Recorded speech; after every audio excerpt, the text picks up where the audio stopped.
చందనోత్సవం ఏర్పాట్లపై దేవాదాయ మంత్రి ఆనం సమీక్ష. ఎటువంటి అవాంఛనీయ ఘటనలు జరగకుండా ఏర్పాట్లు చేస్తున్న కుటుంబ సమేతంగా ముఖ్యమంత్రి చంద్రబాబు పాల్గొని పట్టు వస్త్రాలు సమర్పిస్తారు.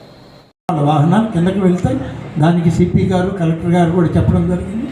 అలాగే ఎవరైతే వివిఐపీస్ ఉండి వస్తారో వాళ్ళకు కూడా ప్రతి ఒక్కరికి ఒక వివిఐపి కారు పాస్ ఇస్తారు.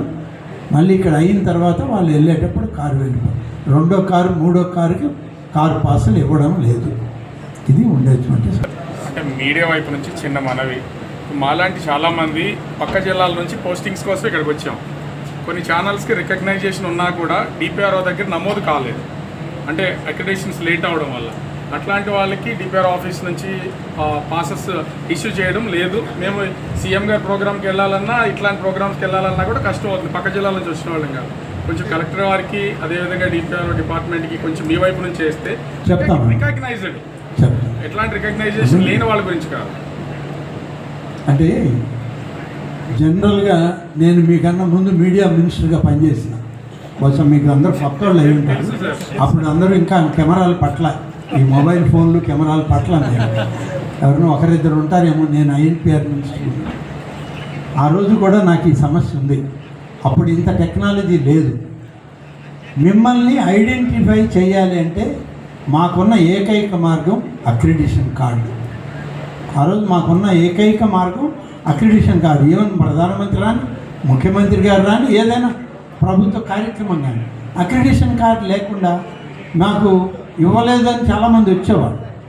కానీ వచ్చినా ఏదో ఆ సందర్భాన్ని బట్టి లోకల్ డిపిఆర్ఓకి తెలుస్తుంది కాబట్టి అతను కలెక్టర్ గారు పర్మిషన్ తీసుకొని కొంచెం వెసులుబాటుగా సర్దుబాటు చేసుకుంటాడు.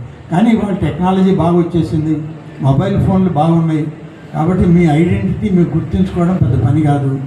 ఏదైనా ఉంటే డిపిఆర్ఓ గారితో కోఆర్డినేట్ చేసుకోండి. మీ యూనియన్స్ కూడా ఉన్నాయి కదా, 1-2 యూనియన్స్, మీరు కూడా డిపిఆర్ఓతో మాట్లాడి ఉన్నంత వరకు మేము అందరినీ అకామిడేట్ చేయడానికి చూస్తుంది. మాకు ఎక్కడ ఒకరి మీద ఎక్కువ ప్రేమ, ఒకరి మీద తక్కువ లేదు, అందరికీ ఇవ్వాలనేదే మా అభిప్రాయం.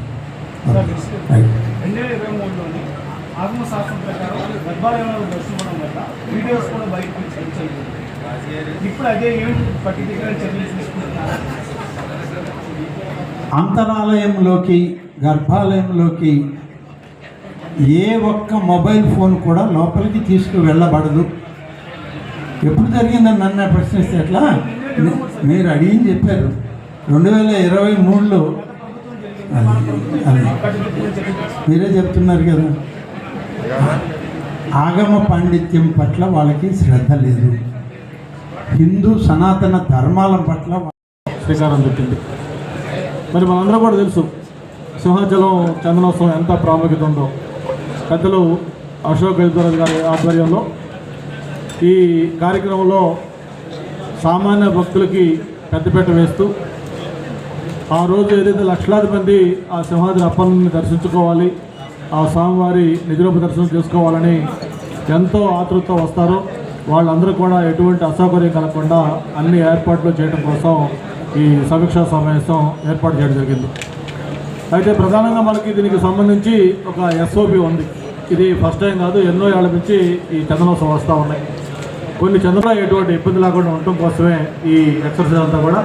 దీనికి మరి ఎండోమెంట్ మినిస్టర్ గారితో పాటు హోమ్ మినిస్టరు, రెవెన్యూ మినిస్టరు, మన జిల్లా ఇన్ఛార్జ్ మినిస్టరు, వీళ్ళందరితో పాటు ఎండోమెంట్ అధికారులు అందరూ కూడా, జిల్లా యంత్రాంగం అందరూ కూడా పాల్గొనడం చాలా సంతోషం అని చెప్పని తెలియజేసుకుంటూ, ఇప్పుడే మన ఎండోమెంట్ మినిస్టర్ గారు చెప్పారు, బ్రహ్మోత్సవాలు కానీ, విజయవాడ అమ్మవారి ఇవి కానీ, అలాగే మిగతా శ్రీశైలం కానీ, అరసవల్లి కానీ ఎన్నో ఇటువంటి ఉత్సవాలు ఈ ప్రభుత్వం వచ్చినాక ఎక్కడా కూడా చిన్న అసౌకర్యం లేకుండా బాగా విజయవంతం చేసుకున్న నేపథ్యం.